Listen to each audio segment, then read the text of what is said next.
할렐루야. 오늘 같이 여러분과 나눌 은혜의 말씀은 시편 148편입니다. 같이 읽도록 하겠습니다. 1절에서 14절까지 할렐루야. 하늘에서 여호와를 찬양하며 높은 데서 찬양할지어다. 그의 모든 사자여 찬양하며 모든 군대여 찬양할지어다.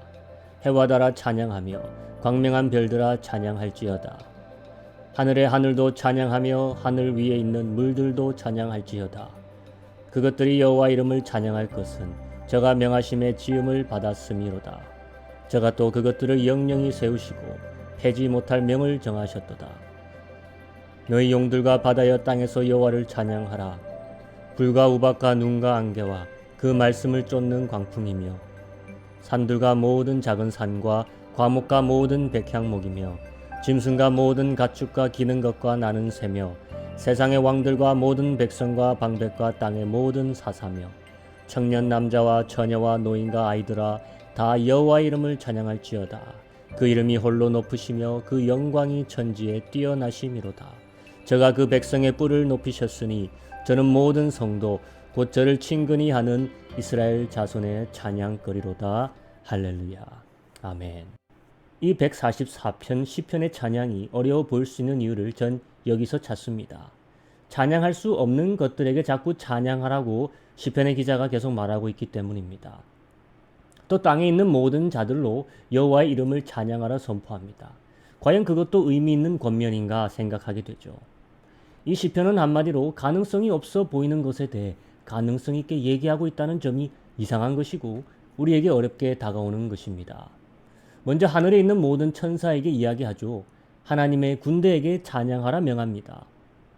이것은 우리 땅에 사는 사람이 걱정할 일이 아니죠. 그들은 우리보다 훨씬 우월한 존재이고 우리보다 더 하나님을 잘 알고 하나님을 섬기고 더 찬양하는 자리에 있습니다. 그런데 왜 그들에게 찬양하라 명할까요? 그저 시적인 표현을 위해서 아름답게 들리게 하기 위해서 편곡한 것처럼 보이죠. 또한 해와 달과 별들아 찬양하라라고 합니다. 해와 달과 별들이 어떻게 찬양하겠습니까?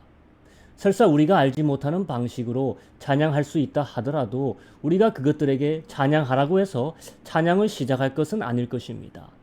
이미 하고 있을 수도 있다면 우리가 하라 마라 명할 것이 아니겠죠. 이제 하늘에 있는 것들에서 내려와 땅에 있는 창조물들에게 선포합니다.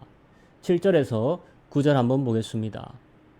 너희 용들과 바다여 땅에서 여호와를 찬양하라. 불과 우박과 눈과 안개와 그 말씀을 쫓는 광풍이며 산들과 모든 작은 산과 과목과 모든 백향목이며. 자, 여기서 용들이 어떤 창조물을 말하는지 우린 알 길이 없습니다. 욥기서에 나오는 리비아단을 말하는 건지 바다의 큰 동물들을 말하는 건지 알 길이 없습니다. 그것들이 설사 지금 존재한다 하더라도 그들이 하나님을 찬양하겠습니까? 또한 바다가 무슨 찬양을 하겠습니까?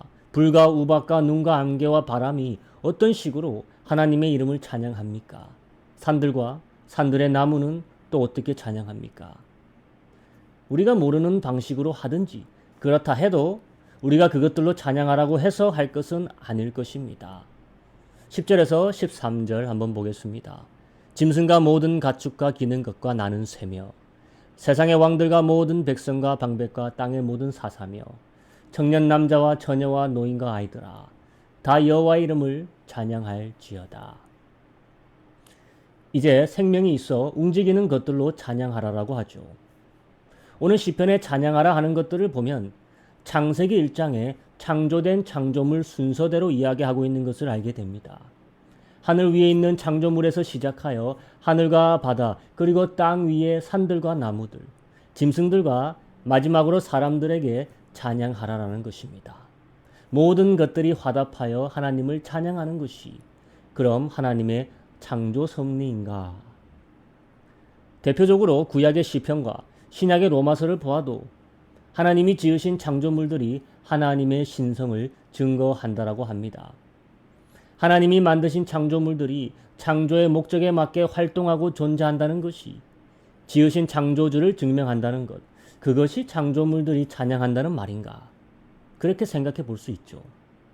하지만 우리가 그것들에게 찬양하라라고 할 필요가 있는지에 대해서는 여전히 의문입니다. 단지 드라마틱한 시적인 표현인지.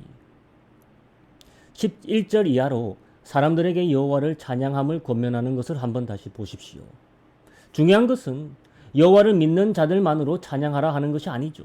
모든 사람으로 찬양하라 외치고 있습니다.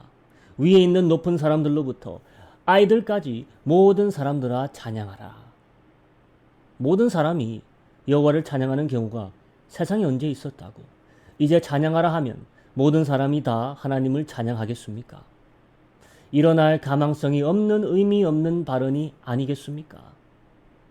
모든 사람이 여호와 하나님을 찬양하는 것은 생명 없는 바다나 바람이나 생명이 있어도 인지 능력이 발달하지 못한 식물이나 동물들이 찬양하는 것만큼 일어나지 않을 일이고 일어날 수 없는 일일 것입니다.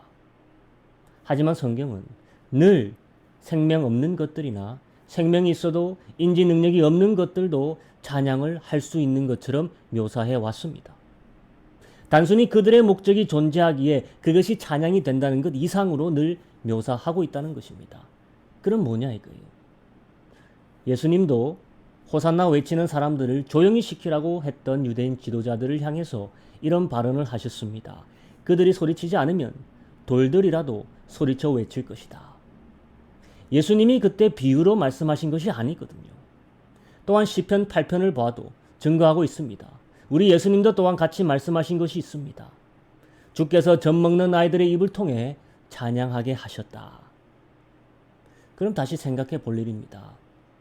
모든 하나님의 창조물은 생명이 있든 없든 인지 능력이 발달되었든 발달되지 않았든 그것과 상관없이 하나님을 찬양하는 소리를 낼 수 있는 잠재 능력이 있다는 것입니다.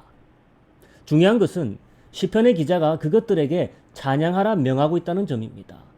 그럼 그것들은 우리의 명령에 반응할 수 있는 잠재 능력까지도 소유하고 있다는 말입니다. 단순한 시적인 표현이 아닌 줄로 믿습니다. 우리가 알지 못하는 영적인 세계에서 일어나고 있고 일어날 수 있으며 일어나야 하는 현상을 이야기하고 있습니다. 146편에서 150편까지 모두 할렐루야로 시작하는 이 시편들은 우리가 알지 못하는 찬양의 비밀을 말해주는 시들입니다. 우리 삶의 모든 창조물들, 사람뿐 아니라 모든 지어진 하나님의 창조물들이 내가 선포하는 찬양의 명에 응답하는 그림을 한번 그려보시기 바랍니다. 그것 모두들은 하나님의 소유물이기에 그것 모두는 그 찬양의 명에 깨어나게 되어 있는 줄로 믿습니다. 그리고 그 기폭제는 나의 믿음의 선포, 찬양의 명을 선포하는 데 있다고 노래하고 있는 것입니다. 14절의 노래처럼 여호와는 우리의 찬양거리입니다. 그의 택하신 백성만이 이 명을 선포할 특권을 가지고 있는 줄로 믿습니다. 상상해 보시기 바랍니다. 내 주변에 있는 모든 것들이 여호와를 찬양하라는 나의 선포에 반응하기 시작한다. 내가 걸어다니는 모든 곳에서 내가 선포하는 모든 만물이 내가 찬양하는 하나님을 찬양하기 시작한다. 상상해 보십시오. 그 오케스트라의 중심에 지휘자로 서 있는 자는 바로 나 자신입니다. 나의 지휘에 맞춰서 하나님을 향한 노래가 울려 퍼진다 생각해 보십시오. 내가 주를 찬양하는 만큼, 내가 여호와를 위해 지휘하는 만큼 그 음악이 더 웅장하고 더 아름다운 오케스트라가 될 수 있다는 말인 것입니다. 여러분은 하나님의 찬양을 지휘할 자리에 서 있는 자들입니다. 저 하늘 위에 있는 것들로부터 저 바다 아래에 있는 것들까지 여러분의 찬양의 지휘봉에 달려 있다는 말입니다. 우리 시간 기도할 때 우리 삶의 모든 하나님의 소유물 된 것들이 나의 찬양으로의 부름으로 다 깨어나도록 나의 찬양의 삶을 중심으로 만물이 하나님을 찬양하는 그 한 가지 목표로 깨어나고 일치되도록 내가 지휘자 역할을 제대로 담당할 수 있도록 이 시간 함께 기도하며 나아갑시다. 같이 기도하시겠습니다. 하나님